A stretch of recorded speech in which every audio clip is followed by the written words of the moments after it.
harvest season, and we are going to get started on bottling tomatoes. Now, our tomatoes in our garden have not gotten very far. I think I'll walk you out to the garden and show you what we do have. But a friend of ours, and I've talked about Sheila before, she's always brought us some good vegetables and stuff. She gave us a 5-gallon bucket of tomatoes, and we got to get them bottled before they go bad. So, got to get some stuff put together so that we can bottle some tomatoes today. Now that is just pretty. That is a giant flower. Hopefully we'll get some bees. We've got this big old sunflower going on here too. Anyway, the garden is doing okay. It's funny because like we have this was our jumbo banana squash, and we have nothing on it. I had one female flower one time, and I was hoping it would get fertilized, and I don't think it did, and there's just nothing on it. So this is one that is just not going to be good for this year. But our pepper plants are looking good. We got another little pepper down there. Do we have any peppers going on this one? Hopefully soon. Maybe we'll... Yeah, we got a baby pepper there. Our peppers are doing really good. We got a couple peppers. We got a couple over there, don't we? Yeah, they're big. Yeah, those ones are getting nice and big. Oh yeah, look at that. That's a nice big pepper. There's 2 or 3 on there, which is nice. Got some coming on this plant too. And then I've shown you the tomatillos before. These tomatillos are doing really good. And if I remember right, you have to wait for those little pods to drop off the plants. That's when you know they're ripe. And then, so here are all of our tomato plants. And I don't know what the curly means, but we do have some coming on. That's a big lumpy one right there. Down here we've got some on that side. Some of these are still just growing. We've got some cherry tomatoes. These are currant tomatoes, but I do not see any little tomatoes on these yet. I need to brush all the flowers a little bit, I think. But we do have some little cherry tomatoes coming on down here. So, obviously, we won't be doing any of our own tomatoes right now, but we're going to get some done. And I have to show you over here. We didn't think we were getting any honeydew off of this plant. And we got looking in here, and we found ourselves a honeydew. So I'm thrilled. We might only get one off of this big old plant, but we got something. And we've decided that this is a cantaloupe or a cantaloupe cucumber mix, maybe. I don't know. I thought I only planted cucumbers over here, but hey, I'll take whatever I can get. So that is like one of the funkiest looking sunflowers I have ever seen. I don't know what's going on with it. It's like a mutant sunflower. But if it produces us some sunflower seeds, I don't care what it looks like. That's our really tall one. It's almost as tall as the house. We had a windstorm, rain and wind. The rain softened the ground, and the wind blew hard, and it kind of pushed it over. So we've got some other fun sunflowers coming on. Alright, so what I need is one of my big stock pots to get some water boiling. I don't need this big one. This is too big. But I think what I need is inside of here. Yep. So I think I'll need just this.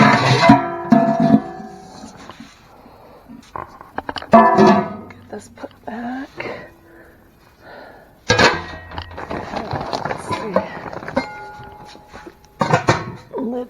pot. Okay, then we'll get this put back on there. It's always good to have, this is our crawdadding pot. We haven't gone out crawdad fishing for a while. We talked about doing it this year, but I don't think it's going to happen. We ended up with other things going on. We probably would have done it this weekend, but my niece she's getting baptized, so we're going to be there instead of fishing. But Labor Day weekend, my husband is going to get up fishing somewhere, and we have family coming down to visit and hang out. We give you a morning view of the babies. They're so cute.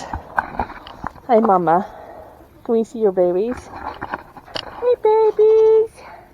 Look at those sweet babies. Stretch.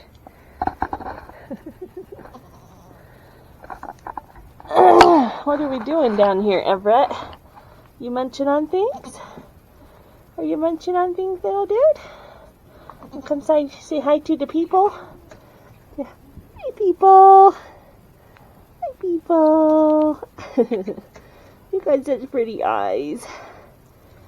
But growing strong. Mama's feeding all three. She does a great job. They're all doing really good. Over there we've got Bart, and Bart, I think, is starting to wean her baby. Because Panda's over there, he's already eating the grass and alfalfa, and he's getting so big, so he likes to play with our Wyandottes. See if I can get him doing it. He wants him to headbutt with him. But they don't want to play, but they'll sit and look at him and go, "What are you doing?" It's funny.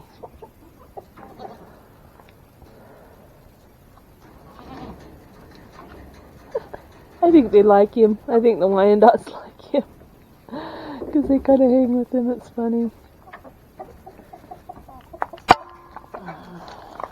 Did you get on your shelf, Daphne? Did you get on your shelf? We have this little shelf in here. It was what we were using kind of for a feeder, but these baby goats love to jump on there. Are we doing headbutts over there together? Oh, very good.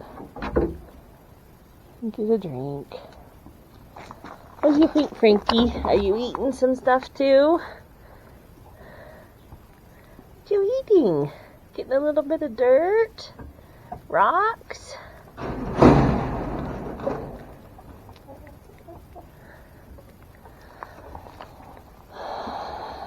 Bart. Anyway, once she weans, we're probably going to sell her on to somebody else, because I really just want dairy goats. So, as cute as her baby is, and we are going to keep him as a wether, she will be moved on to a new home where she can run and be free and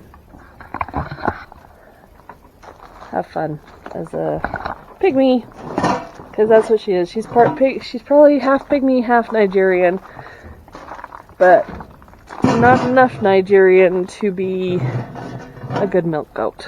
So that's where we're at. All right, guys.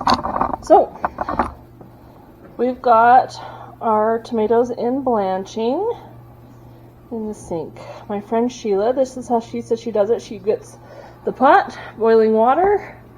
She puts the tomatoes in the sink, pours the boiling water over them, and after a few minutes then we end up with perfectly blanched tomatoes that we can peel and put into our jars. All right, so we have 12 jars. They're wide mouth. They're brand new. I need to get the lids. I've got to take all the lids off and get the sealable lids into a pot with some hot water, boiling water, or very hot water, to soften the seals.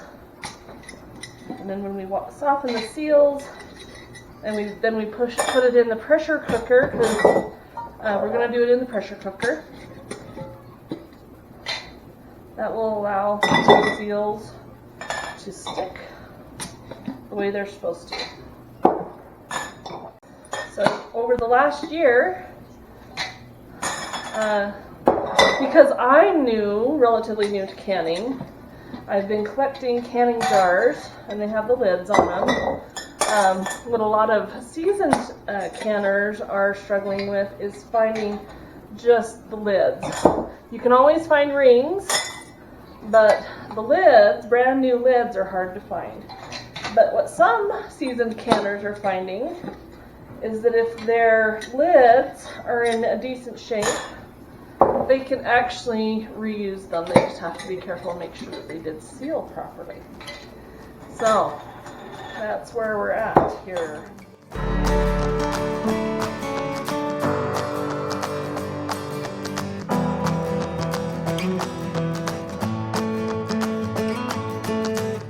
Okay.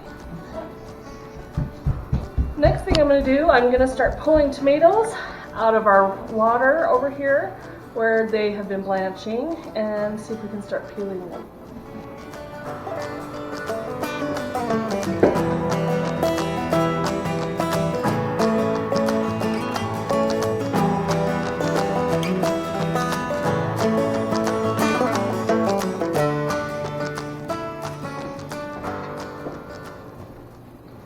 Okay, I'm going to start with 5.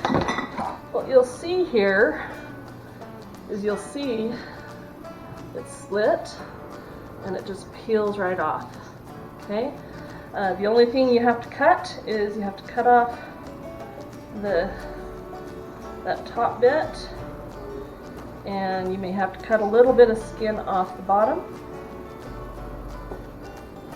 But this one came apart really nicely, and then we just slice that however we want to slice it. Put it in our jars. Oh, that looks beautiful. Okay, guys, I do not claim to be an expert. This is the first time I've ever done tomatoes on my own. I've had good advice from people that I'm going to be using throughout this process, and so far so good. Now, ripe tomatoes are obviously best. This one has kind of a green spot over here, and it is still peeling, but the skin's a little bit thicker, a little bit harder to come off of the tomato. So I have to pull on it a bit. Get that top out.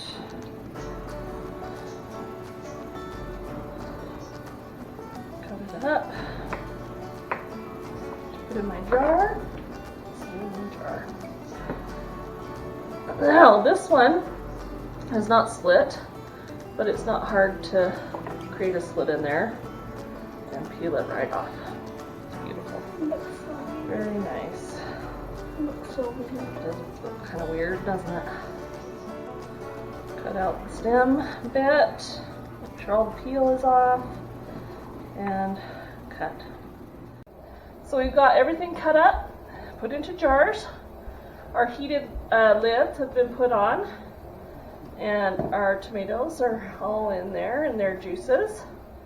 We have 7 jars in the pressure pot, and what I was told by my friend is to let the pressure pot, oh, I need to take that, get up to heat so that it's steaming, and then turn off the heat and let it cool, and then that should seal the jars. So we're going to let this get up to heat, turn it off, and we'll be good to go. Okay, last 3 jars. I'm going to add half a cup of vinegar. That'll help with any hard water stains so the bottles aren't so cloudy. We'll get the lid on.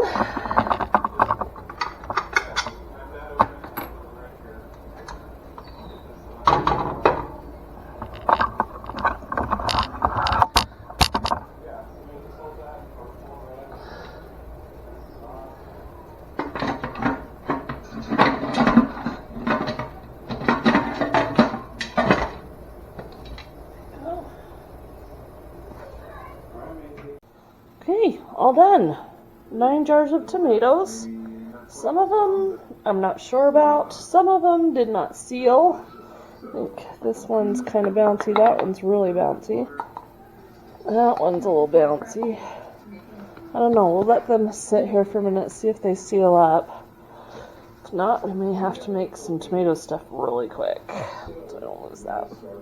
Anyway, we've all been feeling kind of crummy, so glad this is done. Get on this other side. Try and get my shadow out of the picture. Are you gonna eat the weeds? And I think Everett is the most jumpiest one. Yeah. Oh, running. Jumps the most. Running, Everett. Oh my goodness. Oh, they're so cute.